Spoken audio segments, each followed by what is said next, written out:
Ay, Dios mío, dejaron el portón del manicomio del Peñón abierto de nuevo. Se nos escaparon otra vez los locos a lanzarle pitillos al metro. Hoy traemos al que dice que no puede ser chavista porque, según él, el régimen es un capitalismo de derechas y él es un progresista de izquierdas.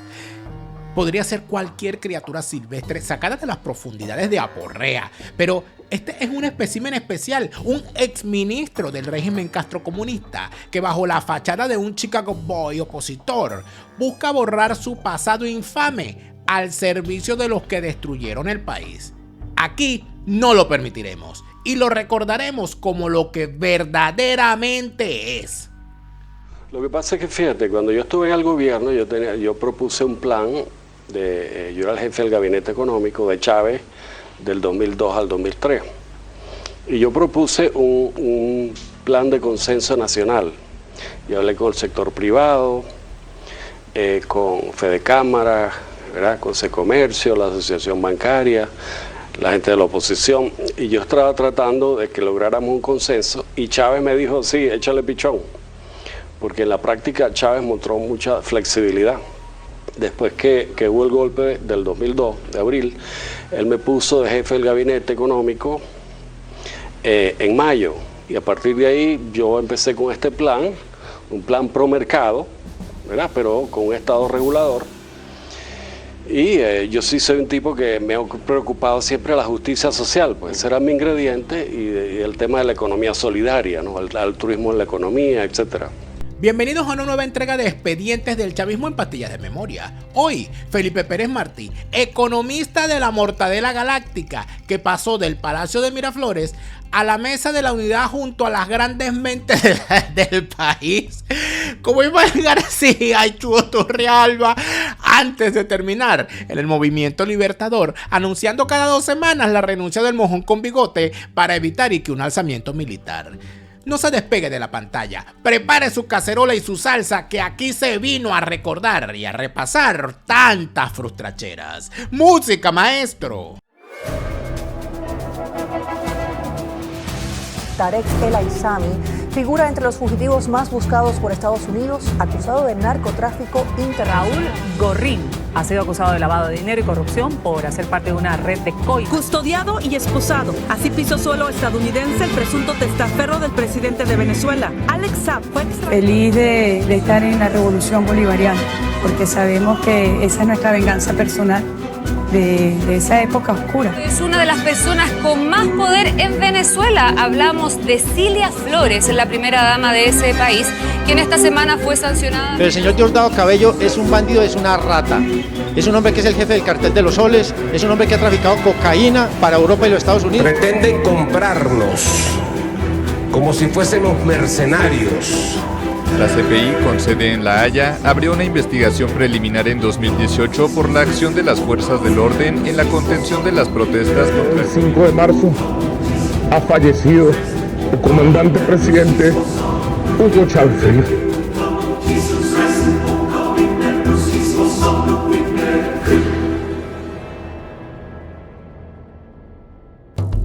Este programa es presentado por Radar Gasolina. ¿Dónde está la gasolina? Selva Montgomery, tu realtor de confianza en Tennessee y todos los Estados Unidos. María Consuelo Míguez, con Cefar Universal, tus trámites migratorios al alcance. Amarantas Catering, más que catering, un arte hecho canapé. Viaja a bajo costo, bueno, bonito, barato y bastante. Una vida en 5 años, el libro que todo migrante debe leer. Los secretos mejor guardados de Escocia, con Hablemos de Escocia en castellano. Vogue Handbag, las mejores carteras y accesorios al mejor precio en compra online. Front Distribution, excelencia en suministros médicos. No me cabe la menor duda de que es una persona especialísima, una energía de un búfalo, memoria de elefante, sagacidad de una serpiente, inteligencia de un humano, pero de los más brillantes que conozco. Es un fenómeno realmente, amigos. Así recuerda Felipe Pérez Martí a su jefe, la Mortadela Galáctica, que se murió y no volverá más nunca. Pero esa es la mínima de sus locuras y de variaciones. La propuesta principal económica tiene que ver con la revolución socialista y la revolución comunista. Porque déjenme decirles a ustedes, quizás se sorprendan muchos de eso, el comunismo es realmente imparable. Y tienen que ver con las cosas, incluso si perdemos las elecciones, eso es realmente imparable. Y les voy a explicar por qué y me van a permitir que hable de ideas muy sencillas pero necesarias. Es una conversación teórica la que yo quiero tener con ustedes hoy. Fíjate, se trata de los bienes públicos, pero no bienes públicos referidos a lo político, a la república, al Estado, a la gestión de lo público. No, se trata de los bienes públicos por naturaleza. Hay bienes privados y bienes públicos. Por ejemplo, una guayaba es un bien privado.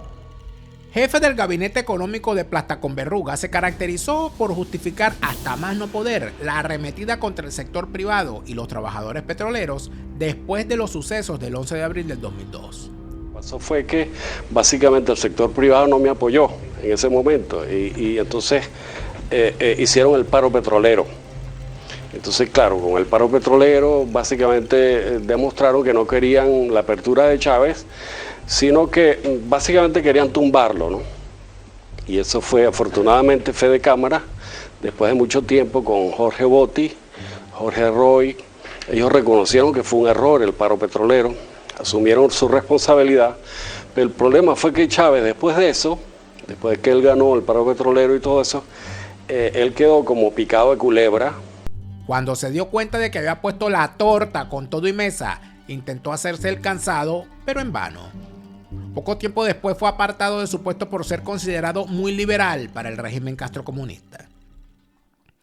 Prácticamente me les humillé y los seguía por los pasillos, pero no me hicieron el más mínimo caso y se burlaban de mí, le dijo en una entrevista al Estímulo, refiriéndose a Giordani y a la mortadela. Te manda a decir mi abuela, su abuela y tu abuela que así paga el diablo a quien le sirve como ministro. Decían precisamente lo contrario. Más del 50% de la población piensa que la economía va a empeorar.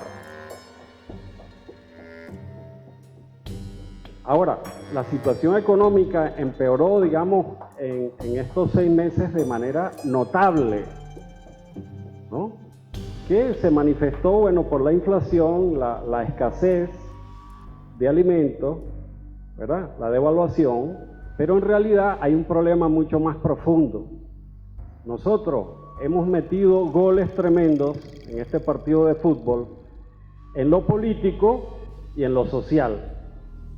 Pero en lo económico nos hemos metido autogoles y ya llevamos 3.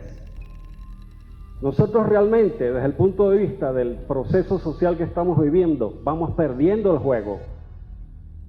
Vamos con 2 goles a favor y 3 goles en contra. Y si esos goles en contra han sido económicos, pero esos goles no los ha metido la oposición o el sector privado, nos lo hemos metido nosotros, ¿verdad? Han sido autogoles que han metido nuestra defensa el equipo económico nuestro. En el documento que escribimos se describen con detalle un diagnóstico del problema económico y unas medidas macroeconómicas absolutamente básicas que hay que empezar a implementar. No era el saqueo descarado de los recursos públicos entre mafiosos, no era la expropiación de tierras privadas a manos de criminales usurpadores, no era el ejército de burócratas que hacen vida y cobran sueldo en cuanto viceministerio existe. No.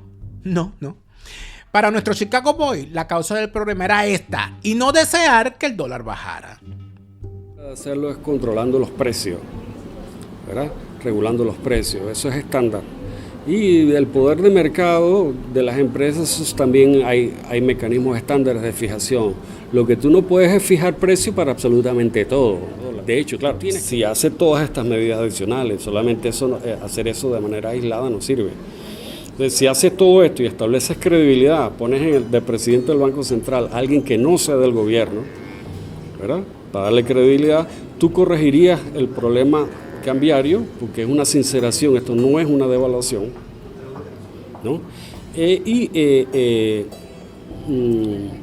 corregirías todos los desequilibrios internos que hay y generarías condiciones para la inversión de largo plazo. Todos estos 160.000 millones de dólares que se fugaron volverían al país.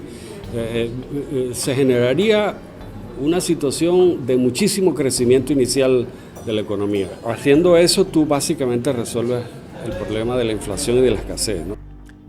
Igual, tarde piaste, pajarito. Dios sí castiga 2 veces, y la prueba es que no solo se puso al servicio del chavismo y fue apartado del Palacio de Miraflores, sino que también se puso al servicio de la oposición falsaria y fue apartado de la Mesa de la Unidad. Nosotros estamos aquí al borde del abismo en materia económica. Estamos al borde del abismo en materia social y en materia política. Esto se está cayendo a pedazos, la economía del país y el gobierno y todo, la administración pública. Aquí nada funciona. En Venezuela, tan como están dadas las cosas, tú no resuelves el problema económico si no resuelves el problema político. Estamos en una situación tan absolutamente grave de deterioro político que si tú no resuelves esas cosas, el Caracazo va a ser un juego de niños comparado con lo que viene aquí en febrero o marzo. Lo que hay que hacer en materia cambiaria es eliminar el control de cambio y establecer lo que yo establecí por muy poco tiempo en el 2002, que fue un sistema de flotación limpia con bandas robustas. ¿Qué implicaría eso? Bueno, que el tipo de cambio se colocaría único en alrededor de 35, 40 bolívares por dólar. No habría mercado libre. Perdón, no habría mercado negro, no habría exponencial que si no se frena, bueno, va a desbaratar aún más la economía, la sociedad y la política. Entonces ya lo monetario tú lo resuelves de esa manera, ¿verdad? Después, lo productivo, oye, tú tienes que hablar con el sector privado y no culparlos de culpas que no tienen. La ley de precios, tú tienes que revisar eso, tú tienes que revisar la ley del empleo, del trabajo, ¿verdad? Tú tienes que revisar muchas leyes que se basaron en un diagnóstico equivocado. La popularidad del gobierno, bueno, está básicamente en 25% nada más y deteriorándose de manera muy, muy importante. Quiere decir que ya el chavismo no quiere al gobierno. Y entonces eso implica falta de legitimidad, falta de gobernabilidad. Y tú no puedes resolver el problema económico sin resolver el problema de las expectativas. Votado de Guatepeor y también de Guatemala. Manda a decir nuevamente mi abuela, su abuela y tu abuela que así paga el diablo a quien bien le sirve. Y ahora solo le queda esto. Estimados venezolanos, soy Felipe Pérez Martí. Debemos estar muy contentos, muy seguros y muy esperanzados y muy calmados también. Lo que ocurrió el 23 de enero es determinante. Maduro sale, sin duda alguna. La salida será pacífica, sin duda alguna. Y nosotros, la sociedad civil, no tenemos que estar en la calle todo el tiempo luchando, creyendo que de eso depende que salga Maduro. No, tranquilo. Nosotros ya jugamos nuestra parte el 23 de enero. Hubo lo que se llama una calibración de fuerzas en este juego, que se llama el juego del halcón y la gallina, del coraje y la cohabitación. Es como un choque de trenes que se van acercando y pueden chocar. Pero en el caso nuestro no son trenes, sino que son carros, choque de carros, ¿verdad? Los carros se pueden retirar para que no haya choque. Eso es lo que va a pasar en nuestro caso. Nosotros tenemos mucho más fuerza relativa que el contendiente y el desenlace en estos casos es rápido y pacífico. Si las fuerzas relativas fueran muy similares, sí se puede predecir guerra civil y violencia continuada. Pero en el caso nuestro no. Los campos de confrontación determinantes son la calle, la comunidad internacional, los militares y la institucionalidad y los partidos. Como recordatorio a los aspirantes de jalabolas o esbirros, piénselo 2 veces, amigo, medite, consúltelo con la almohada. Después de servir al régimen, hacerse el cansado no será suficiente. Se tendrá que esconder hasta debajo de las piedras, porque pastillas de memoria jamás les dará derecho al olvido.